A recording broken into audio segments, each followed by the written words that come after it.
So good evening, everyone. I knew that our numbers were going to be small this evening. I know everyone is on vacation mode, but we really needed to have this session to close off our week of training over I think from the last week on to this week. And I am grateful for all of the members that are here this evening. Today, we are going to be focusing on a reality that I know many of our PTA units are being faced with.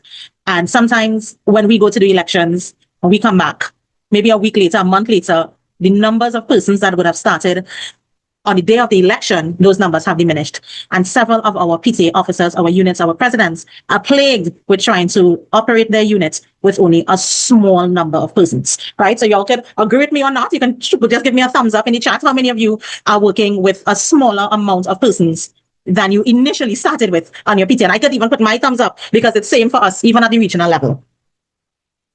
So if you all notice me shifted my focus to the side, it's because my presentation is on this side, but my camera is in front of me. So if I'm focusing, it's not that I'm not paying attention. It's just that I'm referencing my material. So having a small executive, and this session is going to be recorded. So for those members who are not able to get in for whatever login issues, or if you want to refer to it in the future, it's going to be available on our YouTube channel. So before I go into any further, I would like to call on our first Vice President to just start us with the PTA prayer.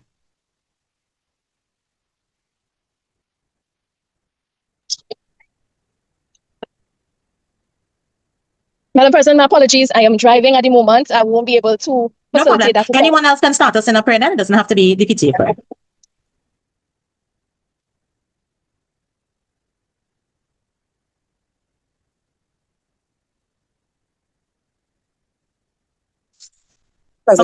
Okay, go ahead. In the name of the Father, Son, and Holy Spirit.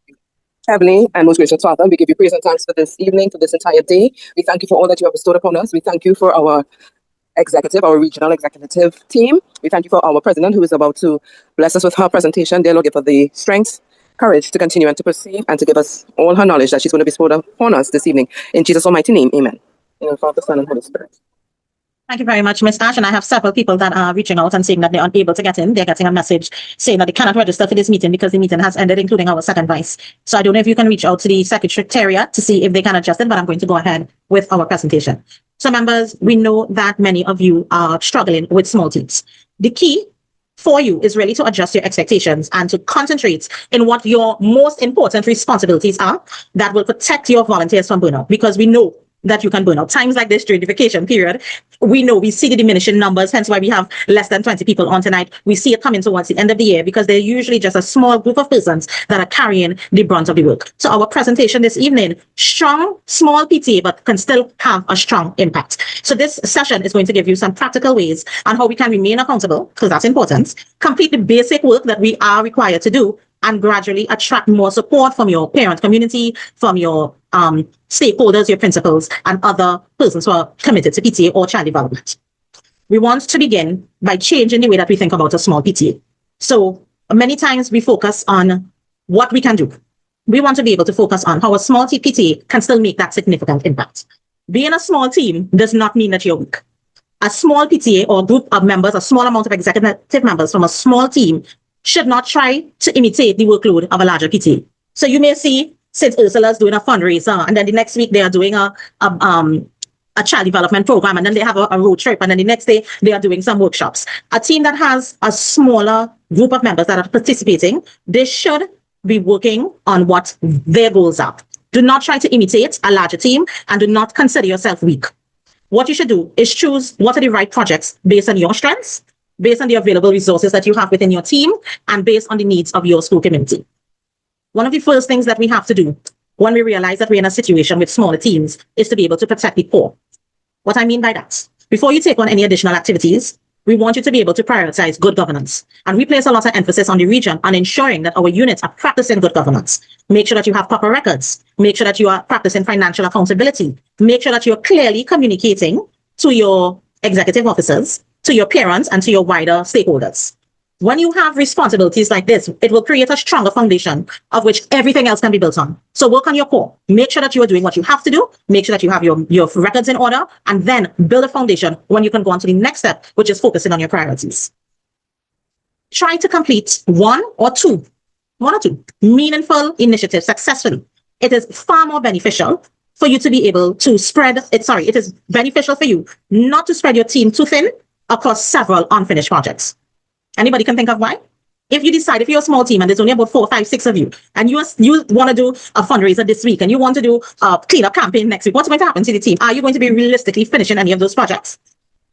You would have been starting projects, not finishing them. Your parents are looking on, your teachers are looking on, your students are looking on, and they will say, but this PTA not completing anything. They're not getting their work done. Your success needs not to be measured by the number of events that you hold, but by the value and the results you create for the events that you do hold. And that can just be simply one event. So the first thing you must do, protect your core. The second thing you must do is choose fewer priorities. And finally, while you choose those priorities, you must be able to build as you serve.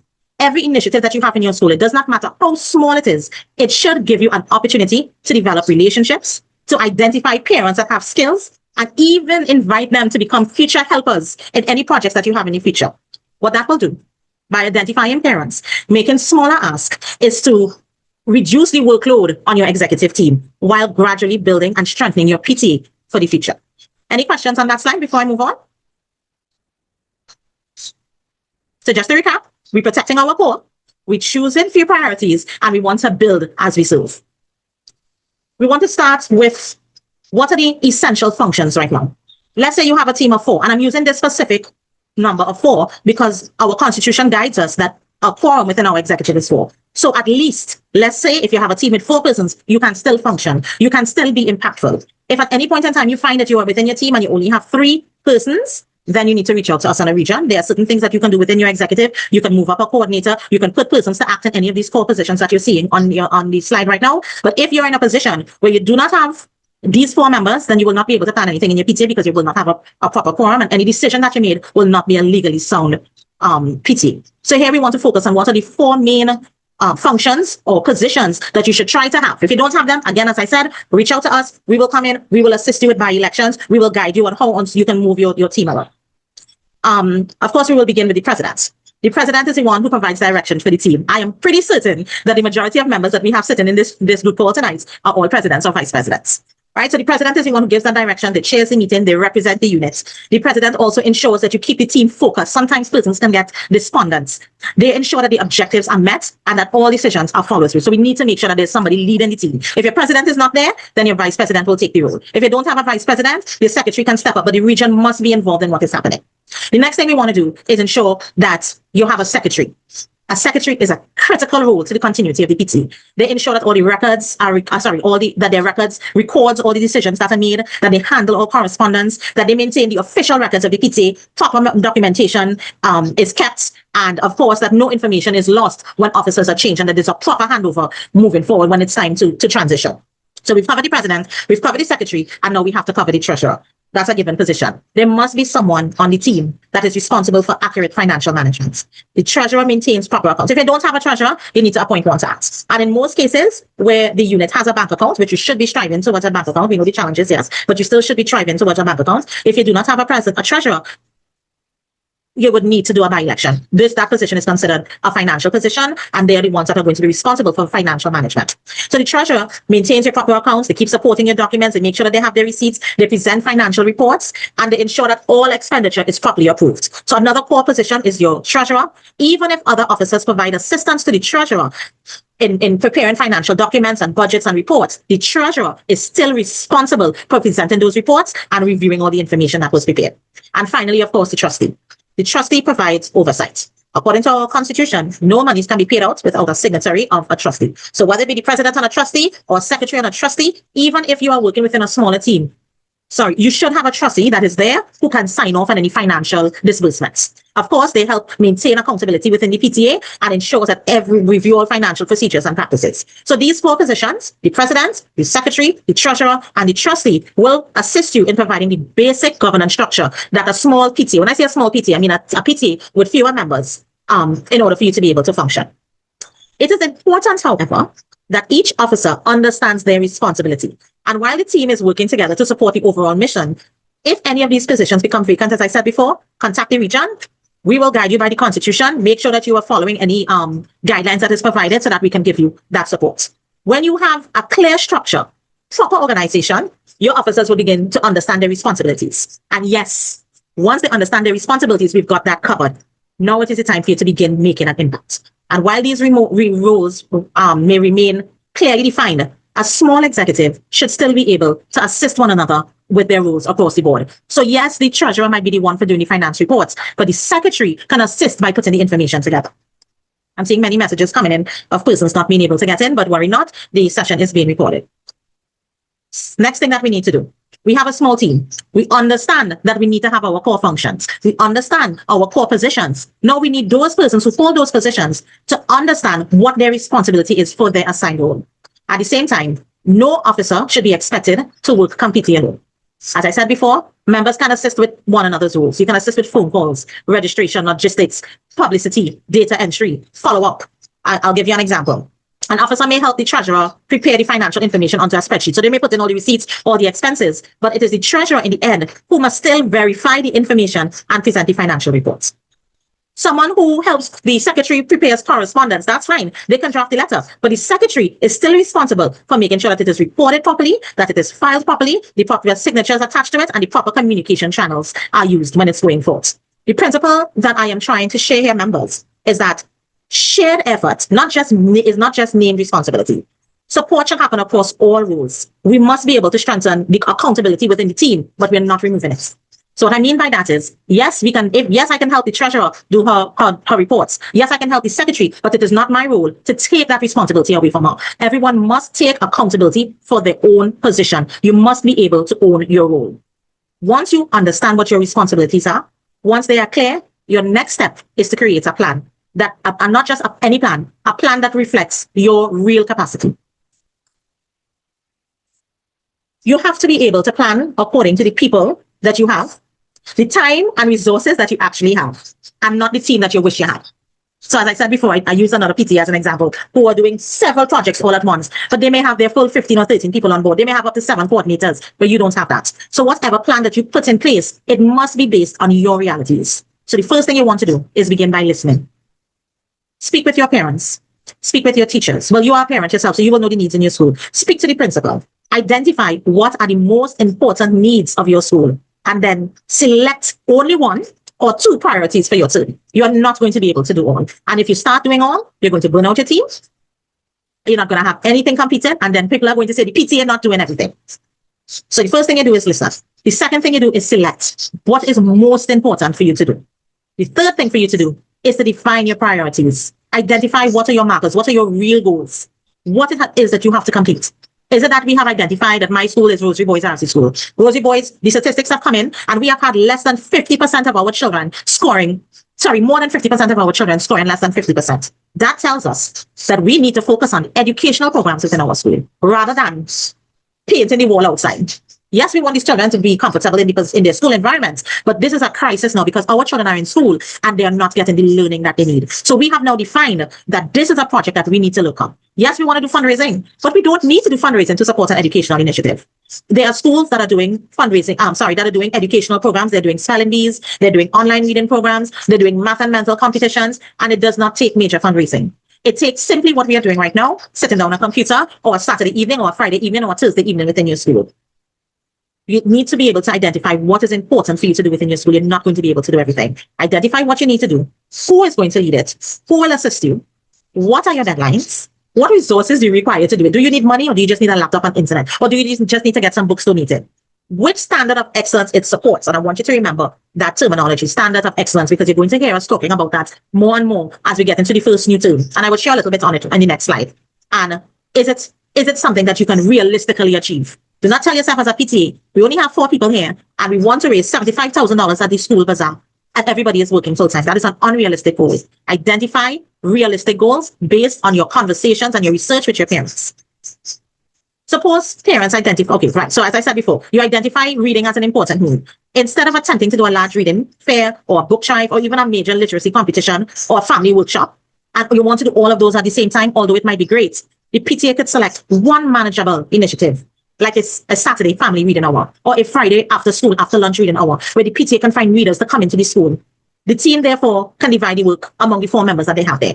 Very simple. The president will speak to the principal and make sure that they get the approval to be in the school. The secretary prepares the invitation and the registration forms to send it out to the parents. The treasurer creates a small budget and records any expenditure if there is any. The trustee, of course, will review all financial arrangements and assist with any oversight that is needed. The secretary can even assist with PR and communication.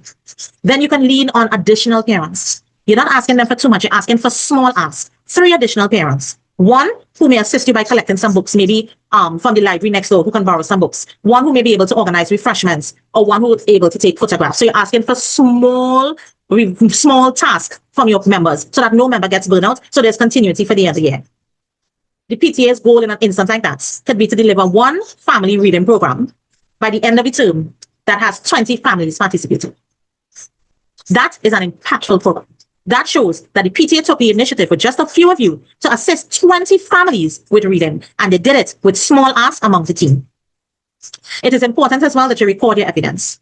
Your evidence can include anything from your attendance register. It could be photographs, it can be your financial records, it could be a feedback form.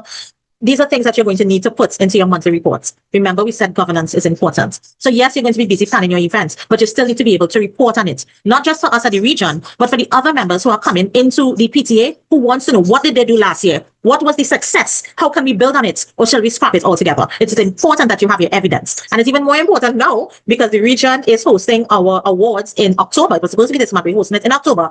And all PTAs are eligible to submit their initiatives so that you can be nominated for the PTA awards.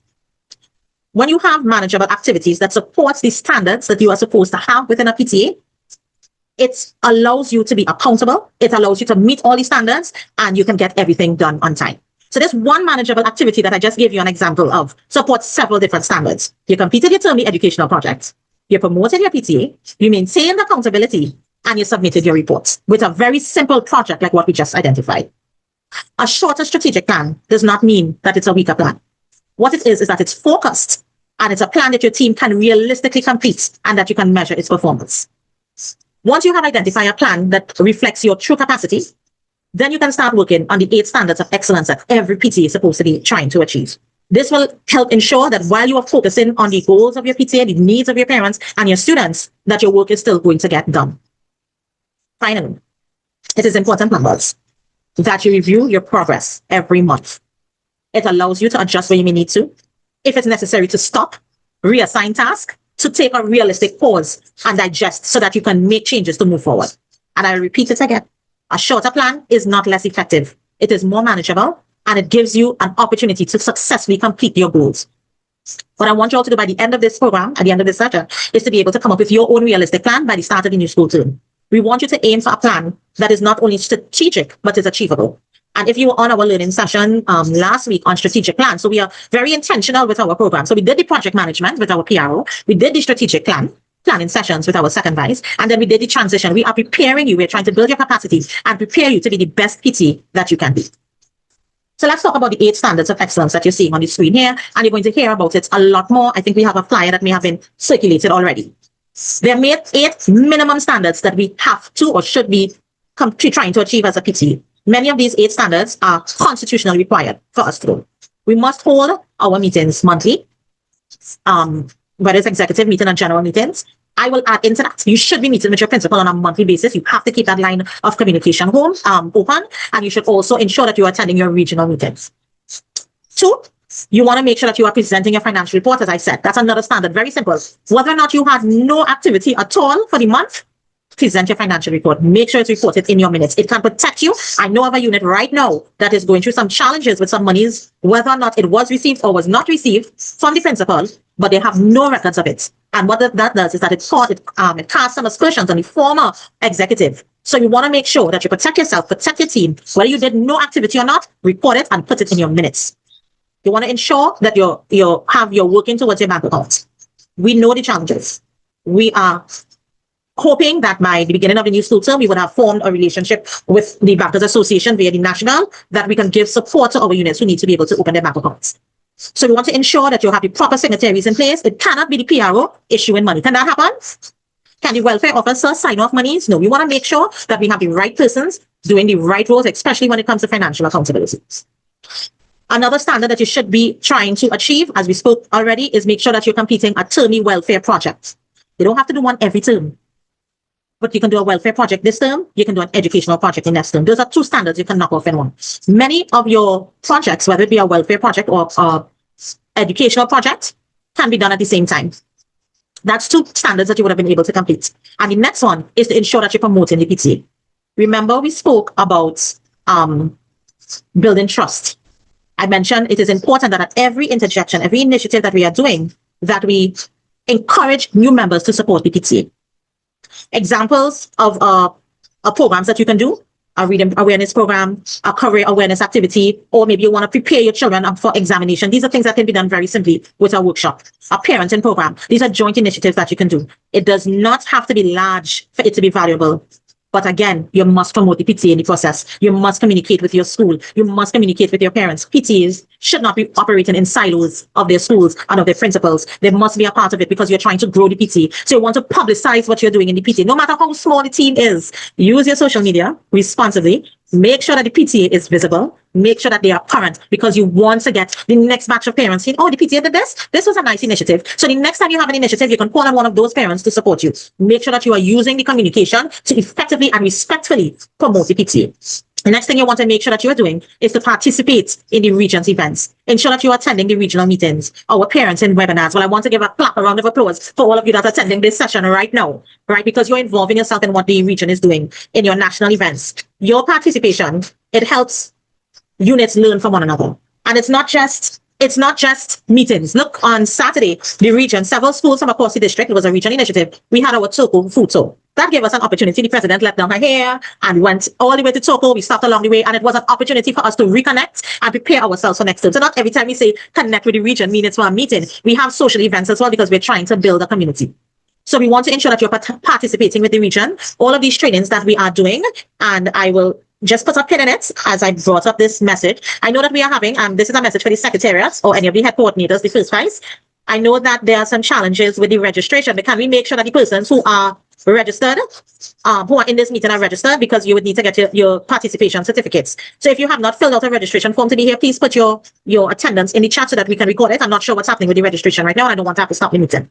Why that is important is, as we have been discussing, we are rolling out the SPI. We are going into our wards, and we are closely monitoring our PTA and their initiatives. So we are preparing reports as we speak that will be submitted to you, that will be sent to your principals, and that will be shared before your elections on your PTA's performance, your PTA's engagements, how many members were trained. Don't worry, it's not a big telling on you. We are simply want to make all of our units accountable, and you're going to have an opportunity to review it before it is even shared with anyone else, and any discussion or assistance before that time comes. But this is our plan as we roll out into September elections. Right, so be connected with the PTA and ensure that you are submitting your financial reports. Again, and I will continue saying this throughout this entire event, you do not need to have 8 major activities. One project can satisfy all of these standards. So if you are able to complete an education project, promote it online, and include the results in your monthly report, and you would have just knocked off 4 standards within that very activity. Or suppose your PTA is organizing a very small parenting workshop on managing children's screen time and the responsible use of their phones. You can use this particular welfare. You can use it as a welfare project. It can be promoted through your school's social media. So you're promoting your PTA again. It can be delivered in partnership to the region. You can share it with us. You can come to myself, Madam President. We have a project. We want to share it with the region, or we can share it with another school. There are some schools that we can put in clusters. You all can come together, work as a team, share the expenses, share the experiences, share the resources, share the contributions, share the actual experience, and ensure that everyone is benefiting from the initiatives that you're doing. And again, just within that core little initiative, you would have been supporting all the standards that you're required to as a PT, whether you're small or not. The treasurer will be there doing her financial report. The secretariat will be working on attendance. Parents can come and assist with photographs. All of your outcomes are going to be recorded, and you are going to be able to share with your parents at the end of the term. This is what my PTA accomplished. This is what we were able to do. I know the meeting the standards, sometimes it can seem as if it's a lot that we're asking for, but what we are trying to do is to set a culture of accountability within the PTA. And once you have that foundation done, it will be as if doing it with your eyes closed, so you can start to focus on the actual objectives of the PTA now, where you're focusing on child development and your parent supports. So again, stop stacking your events. You're not going to be able to do a fundraiser, a workshop, a family event, and a membership drive all at the same time. A small executive should avoid attempting to do any of those things. What you should do is, what it will do if you do something like that, is that it is going to lead to you having unfinished work, poor records, exhausted officers. It will be the poor president alone trying to do everything. I know when a team starts, you come, you have 11 people, 12 people, 15 people. Everyone comes with their own individual ideas and plans. When you're looking for them, where are they? So as a president, you have the responsibility to say, listen, we are not able to do all of this. These are the items that we need to focus on. We do not want to have unfinished work. We want to make sure that our records are intact. We want to make sure that we're actually helping our children, even if it is with 1 or 2 activities.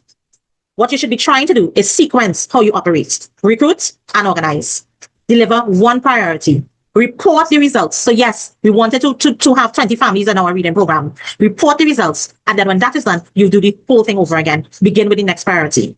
Where it's possible, adopt one major activity at a time and not 2, 3, and 4 activities. It's better to hold one organized, meaningful activity than 4 activities that are very poorly managed. Each completed activity will allow you as an executive to build confidence. Your parents will begin to see a reason to trust you and a reason to support you within the PTA. And as we reflect on this, I want you to think about what activity could you simplify within your units. What can you combine or what can you postpone altogether? And sometimes as leaders, we have to do it. Even on a region level, I had to take a look at, I'm having membership transitions. I have officers that are not able to fulfill the roles for different reasons. Either they just don't have the capacity for it, or they just do have the love for it, but life happens and things become difficult, or people are just overburdened, or they're burnt out, or they're doing so many other things. So I, as a leader, have to reflect, what activity can we limit right now?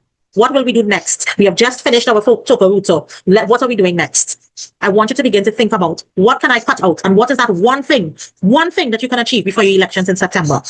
Every activity that you do, it will become easier if you divide the work into smaller assignments and smaller tasks. So start thinking, presidents, because all members of the executive, because I am going to ask you to complete a plan. It's not anything that you have to submit to us, but just something to reflect on as you prepare for September. Do not wait until September to start putting your plans together. I saw one executive officer reaching out to her, one president reaching out to her team, telling them she wanted to have a little meeting with them. She's doing the responsible thing. One of the biggest mistakes that you can make as a small PTA is to keep returning to the same person every time to get something done. Ideally, because that person is dependable. And I'm sometimes guilty of that, but I will not call any names. I'm sure the person is in here. What that will do is eventually that person will become overwhelmed. They will become frustrated and they may stop volunteering altogether. What is more ideal is to take one large responsibility or one large plan and divide it into several small, clearly defined tasks. So this is what you can refer to as micro-volunteering. It allows very, very busy parents to contribute according to the time that they have that's available to them. So the times that you're seeing on this slide is just examples of how small the commitment can be. Whether a person has 10 minutes, 20 minutes, 30 minutes, 45 minutes, an hour, or they can do something remotely. In 10 minutes, somebody can share the sign-up link. So you as the president or the secretary, you may have other things to do. You can ask a parent. They don't have to be someone that sits on the PTA. Hey, can I send you this link to share it to the chats for me, please? In 10 minutes, you would have taken the work off themselves. That parent is not going to mind giving you 10 minutes. And if they have 20 minutes, you can ask another parent, hey, I need to get some calls to find out if this parent is going to attend the event. Can I ask you to call these 5 parents to invite them? Then you ask another parent, can I ask you to call these 5 parents to invite them? And so it goes, so that you are breaking up your ass so that no one person feels overburdened. That's going to take that parent 20 minutes. If they have 30 minutes and you know you need to get some quotations for your event that's coming up, you can ask another parent, hey, can I ask you to get 2 quotations for me for a camera system or whatever it is you need to get in the school? Similarly, if they have 45 minutes, you can ask somebody to prepare an attendance list, create a Google form for me. Just make sure you give the access to the secretary. Or if that person has an hour, maybe they can come to one of your meetings earlier. They can help you set up the tables. Maybe a daddy who's always in the school, you ask them to come a little earlier or stay back a little later to help you break down. Or if that is someone who is not able to attend meetings, you can ask them to assist you remotely. So you can ask them, hey, can you assist me with designing a flyer? That is not something they have to come in to see you to do it. They can do it at home. So you're breaking up your task into smaller asks, and you're asking parents to support you with one big project, but you have different people, different arms reaching out to try and get it done. So the point that I'm trying to make is that a parent does not necessarily have to join the executive to be able to commit to an event and make it successful. Some only need about 10 minutes or can give you only 10 minutes. Somebody else might be able to give you an hour. It's important that you have that communication with your parents so that you can identify who those parents are and how they can assist you. And of course, remember, when you are making these requests, be specific. Tell that person exactly what is needed. Tell them exactly how long it is going to take. Tell them when the deadline is, when you need to get the information to, and who they can send the information back to, who they can report it to. They may not have to report it back to the president. They can give it to the secretary or the treasurer. Instead of saying, we need you to help with the parenting workshop, What is that? How do they know? Be specific. Will you be able to call 5 parents before Thursday? It should take approximately 20 minutes, and you could forward the responses back to the secretary that you've given clear instruction, and the person is going to know how they can support, when they need the information by, and who they need to give it to. It's more manageable, and it makes it much easier for a parent to say yes. That's what we want. We want people to say yes. When you have several people that are working together on small assignments, the work comes together without anybody being overburdened. It also gives other parents the opportunity to contribute. It gives them the opportunity to feel included. And you, as a president, can begin recruiting them to fill a position on the PTA or to serve across the board at the next election or have them act on the PTA. So the key message here, folks, small commitments from many people can still produce a significant, impactful results. Once we are able to understand how to create smaller volunteer opportunities, we must then begin recruiting parents in the places where they already gather. And this one is an important one. We've broken up our work now into smaller, more manageable tasks. The next question that we need to answer is, where do we find these people to complete them? And the answer to that is very simple. We cannot sit down and wait for parents to come to us, to come looking for the PTA. That will be ideal. And maybe once you build your PTA over time, people will come to school and look for the PTA. But for now, we need to be intentional. We need to connect with them in the places where they are already gathered. At orientations, you would have seen the PRO sent out notifications advising that all units should be present at their orientation. At general meetings, the first meeting in September, we should already have our plans prepared, what we are going to tell our parents at that first meeting, because we all know that that first meeting is your most well-attended meeting for the entire year. So if you have not already sat with your executive and decided what your plan is for September, please ensure that you're doing so now. Where else can we meet them? We meet them in their WhatsApp groups. If your teacher has a WhatsApp chat, we can use that as an engagement. What is done at Rosary Boys is that the first week of the school term, the executive stands outside, not everybody. Some person comes in Monday, sometimes it's Tuesday, and we in our PTA t-shirts, we hand out flyers, we talk to parents, we tell them join the PTA. It's a good opportunity for them to see us together, even if it's 2 or 3 of us. And we're there and we're sharing and we're inviting parents to the meetings and we're hearing their concerns. We have to be able to recruit the parents where they already gathered. It should not begin, recruiting your parents should not begin only when somebody resigns, or if there's an urgent need that needs to be filled within the PTA. This needs to be an ongoing process. So as a PTA executive, as a public relations officer, as a secretary, as a president, as anybody within the PTA, you should be building relationships with your parents by addressing their needs, yes, but finding out where they are, who they are, so that you can connect with them. It is an ongoing process of building relationships and also identifying the skills that your parents have and giving them opportunities to be involved in the PTA. If you do not give people opportunities to be involved, you cannot say, my parents not interested in not coming to meetings, because we're not reaching out to them. WhatsApp message culture. I am telling you, I have a group. All of you know, I'm sure everybody here is in a group. I would put messages into the president's chat. All presidents, you all know because you all are guilty. And nobody would respond. But when I reach out to them individually, I get the responses. I'm keeping the relationship open. It's just, it requires a little bit more. Yes, there are tools that you can use, but you need to make sure that you're building relationships with your officers, with your parents. Orientation is actually one of the best opportunities for you to be able to introduce the PTA and for you to collect parents' information. And this is why we would have spent so much emphasis trying to ensure that our PTA officers made every effort to attend school orientation. But the opportunity is not lost. You are still able to do it at your September meetings. If you have not done it already, sit with your team, whether it's a 2-person team, a 3-person team, or 4-person team, and start putting those plans together. So at your first meeting in September, you go looking professional, intentional, so your parents can say, yes, this is a PTA that I am willing to support. So I'm moving to my notes.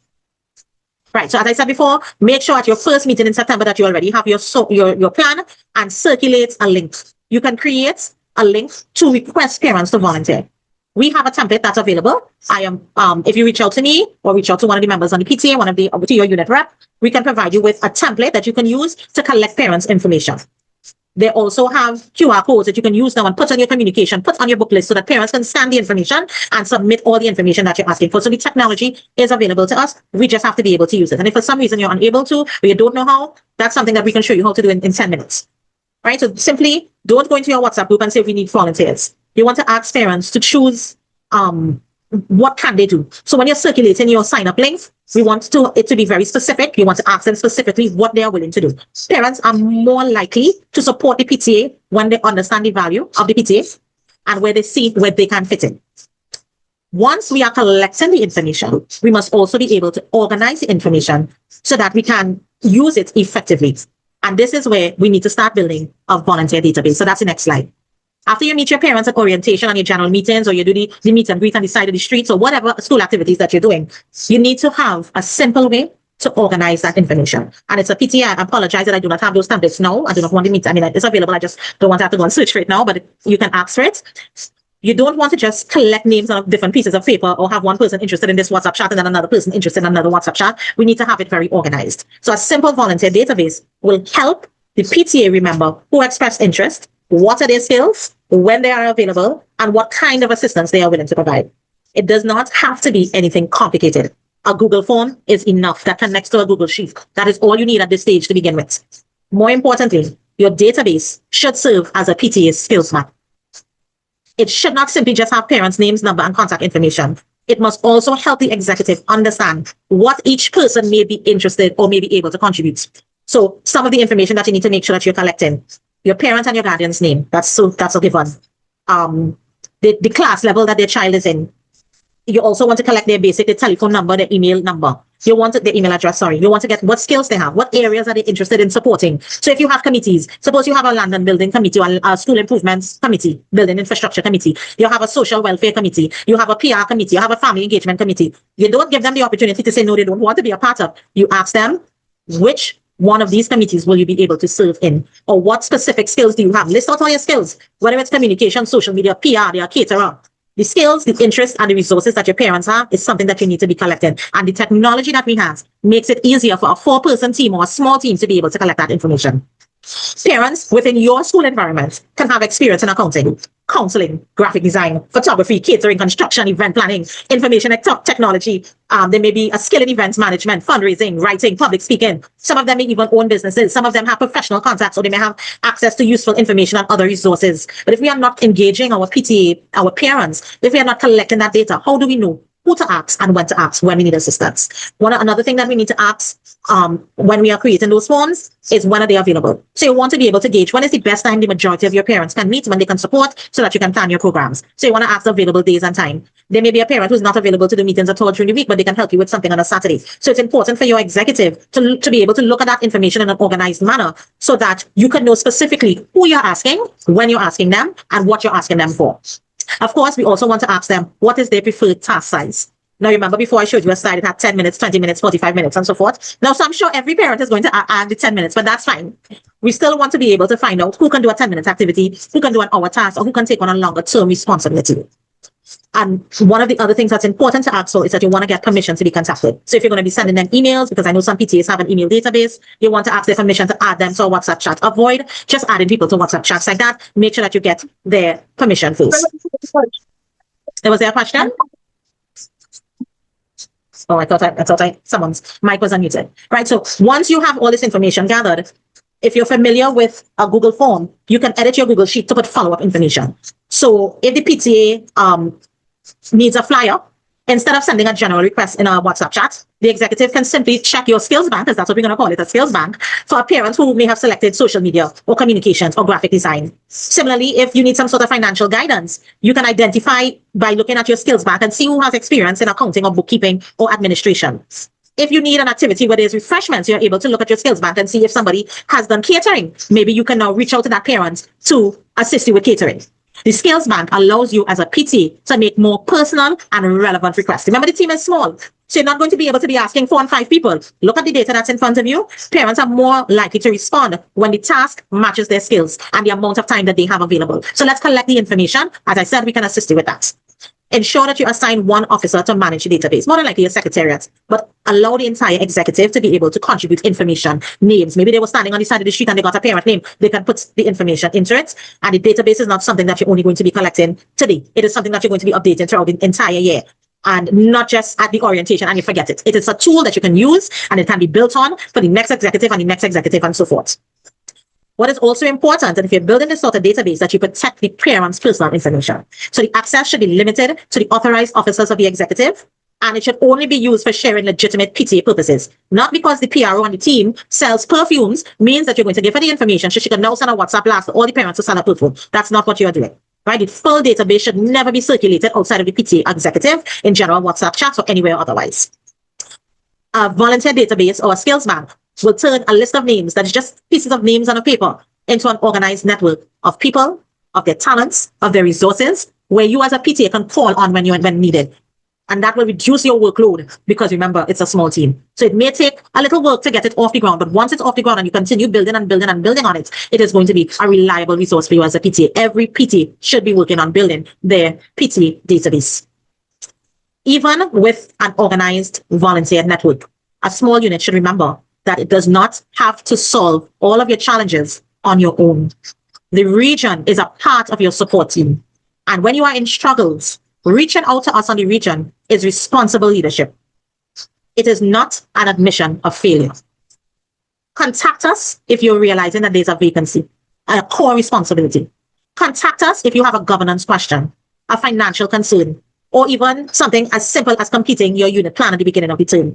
We can provide you with guidance. We can provide you with assistance with elections. We can connect you with another PTA. We can share you templates. We are seeing what all of our units are doing. We can get the permission of one PTA. Hey, I really love this template that you have. Do you mind if I use this as a region template? Can I share it with another school? So reach out to us. Sometimes it may be difficult if you reach out to me, because everybody is reaching out to me. That's why we have the PTA unit reps. Reach out to your unit reps so that they can help you. We will be able to help you identify possible partnerships. We can assist you if you're having problems with your publicity, if you're unable to solve your problems. If you need us to come in and speak with your principal, we are able to give you that sort of support wherever that you are lacking. And if you're following our social media, you will see how often the executive, led by myself, goes into the schools and meet the principals to try and solve any issues or to strengthen the partnership between the PTA and the executive. Do not wait until a disagreement becomes a crisis. Early communication gives us the opportunity to solve your issues earlier and to help you. We do the work, yes. I appreciate the work that all of our officers are doing, but when we do the work, we must be able to communicate it professionally. And that takes us to the next slide. Visibility builds trust. And when you show the work that you are doing, it builds value in the PTA. And I know that I mentioned this already earlier, but I wanted to give it special attention. Continue to publicize what the PTA is doing. Even if your activities are small, show the need, the action that you took when you had a need, and then show the results. That is going to help you build trust within your PTA. You can be doing the world of good, but if no one else knows, how will you grow? You have to be able to share the work that you are doing, tell your story, explain how the work benefited the children, how it benefited your families, the teachers, or the wider school community. Use photographs, of course, make sure that they are, use photographs and ensure that you have all the relevant permissions. Make sure that you are using consistent branding within your PTA.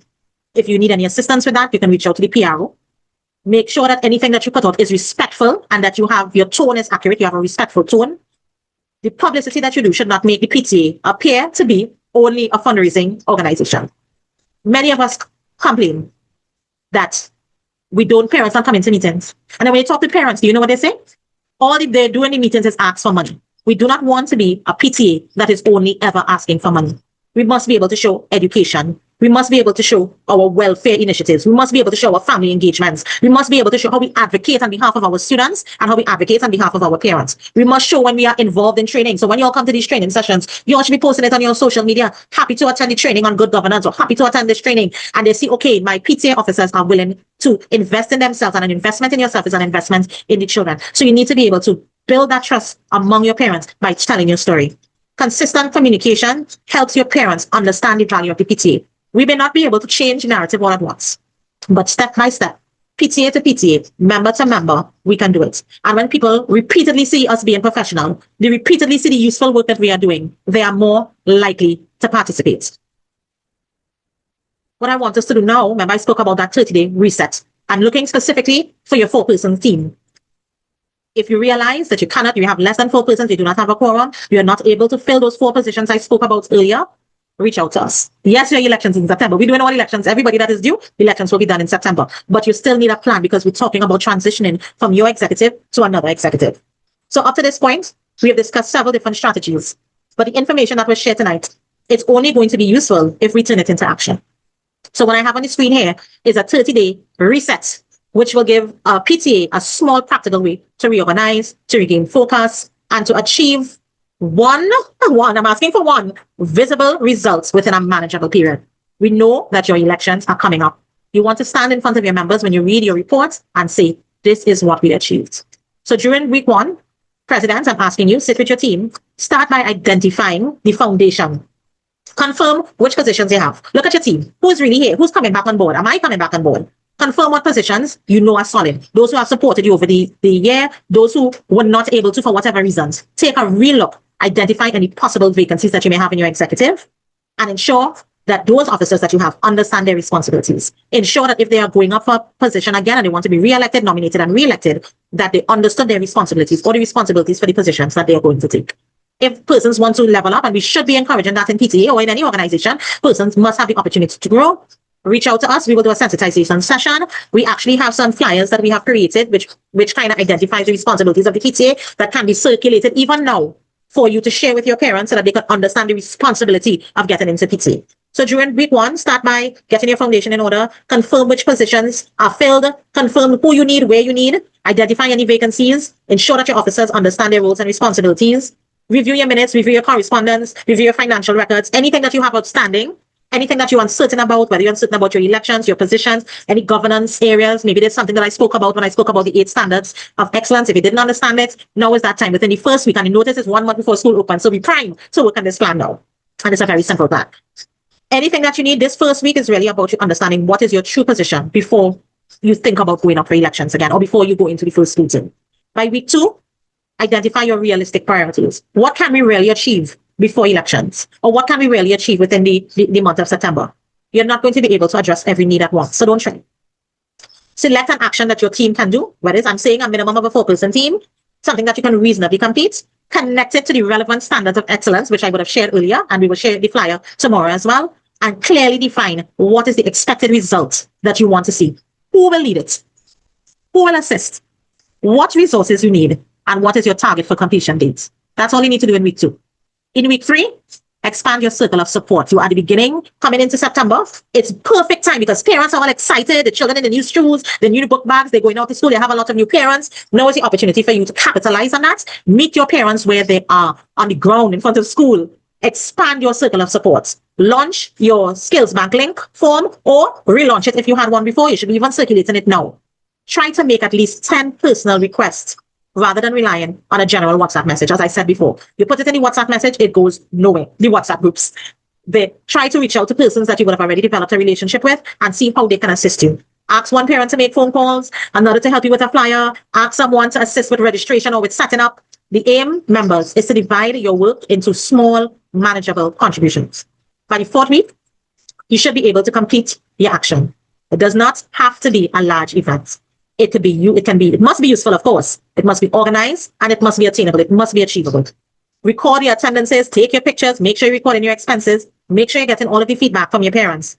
Report it back to your members, report it back to your parents, to your principal, include it in your region report. Yes, it's supposed to be submitted in region reports. Publicize the impact that you had with your parents, with your major stakeholders. And most importantly, recognize those who assisted you. Thank those who assisted you. Give glory unto them. Do not take the credit for everything. Everyone worked together to make your goal. At the end of the 30 days, your executive should have been able to meet briefly to review what worked well, what you could have improved, what you should do the next time. Document it. So whether it's you as a PTA that is going back up again, or you have a new PTA coming in, you want to be able to show what worked well, what they can improve on. And if it worked well, guess what? Repeat the process again, this time with a new priority.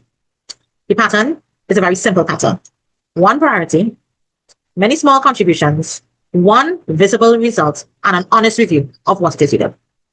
So before I leave this session, I would ask everyone to have some individual reflection. You can share it with us if you don't have to identify that priority that your PTA can realistically complete within the next 30 days. Yes, during the summer vacation. This will bring us to my final message tonight. Success is not about trying to do everything.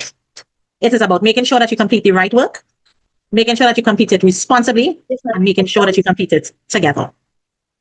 With that, my fellow PTA members, thank you for logging on tonight, and I will open the floor for any questions.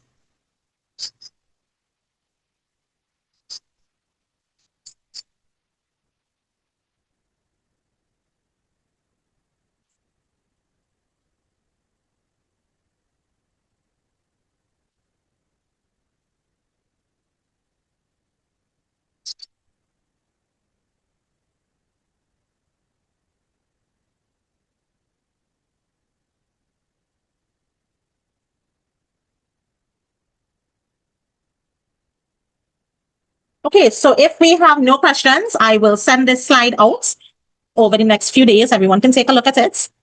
Feel free to reach out to your unit representative if you want any access to any of the templates that I spoke about. Thank you for logging on tonight. It is at 8:30 and we said the session was going to be an hour and a half. And I would like to call on any member to close us in a word of prayer. I also would like to remind everyone, if you have not sent your name and your school in the chat, please do so, because we want to ensure that you get your certificates.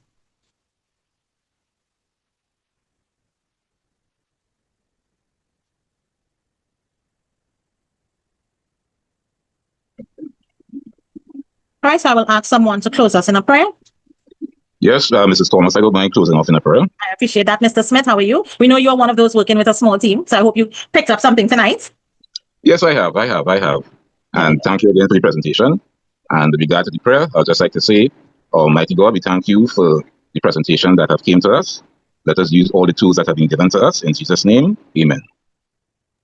Amen. Thank you very much. Short and sweet. So thank you, everyone. Thank you for logging on tonight. This is the end of our session, our training week. We may have another professional